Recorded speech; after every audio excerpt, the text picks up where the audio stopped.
Good evening everyone, I'm Nat Adamopoulos and this is Full On Football, the show that promotes local South Australian football.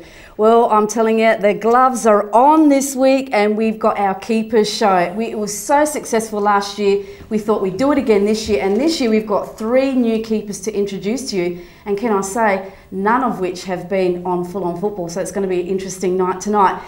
Straight away we're going to introduce you all to them, and all very different guys in different areas of their football careers, so it'll be interesting to hear from them their perspective of the game.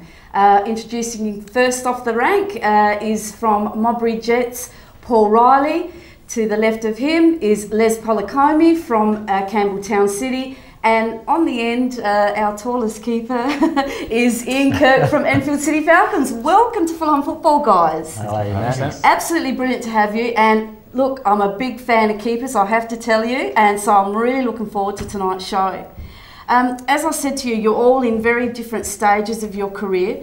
Paul, I guess with yourself, people are getting to know you. You've had some brilliant games, and you caught my eye, I think, in 2007 in the Cup game against MetroStars, Modbury Jets, where we didn't see 2 keepers, but we saw 4 keepers take to the field, and you, my man, had a brilliant match. Oh, thanks, Nat. Yeah, it was an interesting game. I remember Barney Smith getting sent off within the first half for something different.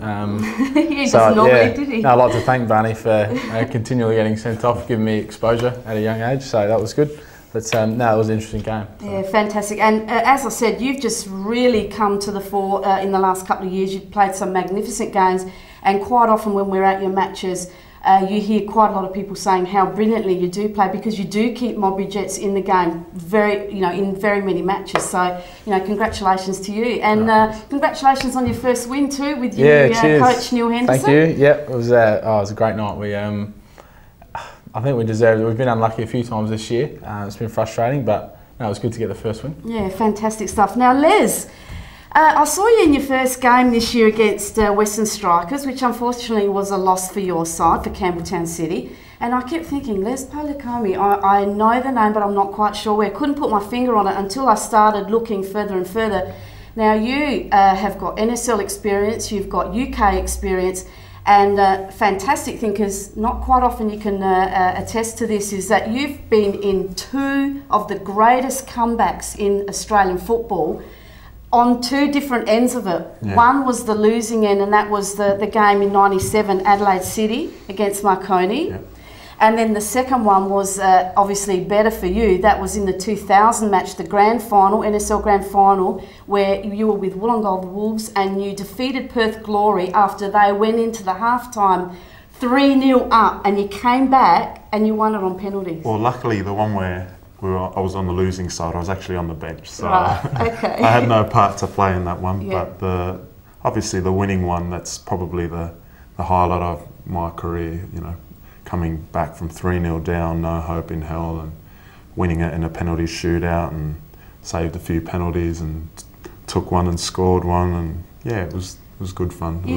It was a great night. In actual fact, you did take the 4th penalty, and your final save did give you the championship of the match, so it was fantastic. And what jogged my memory was last week seeing you take that 4th penalty in the game. It didn't go quite like it did at Subiaco Oval, but I'm glad that we still won, and I made a couple of saves to make up for it. So. Exactly, and that is, as I said, that's what jogged my memory. I thought, oh, hang on a minute, this is like deja vu. And then when I actually looked more into it, I did recognise who you were and what you've done. So, on your behalf, fantastic stuff with your football career. I will talk to you shortly about your UK experience, because that's terrific to be able to let our viewers know. But Ian Kirk, Enfield City Falcons.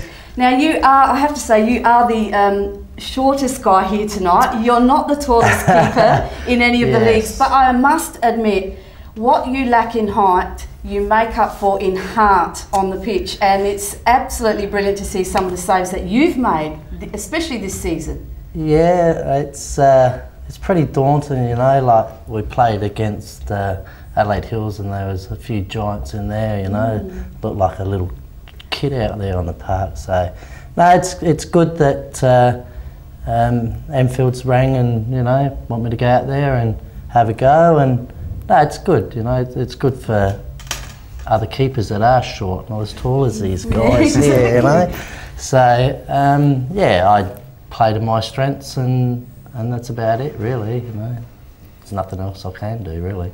Now I'm going to ask all of you this question. What made you become a keeper? Because you were telling me you were a striker. Yeah, I was. I played centre forward for Modbury. I said before when John Niskus was there, and it was a funny story. I ended up breaking my wrist playing indoor soccer and had operations and bone grafts and things, and I just wanted to play again, and I couldn't get fit and run, so I said, I'll just stand in goals, and that was the end of it.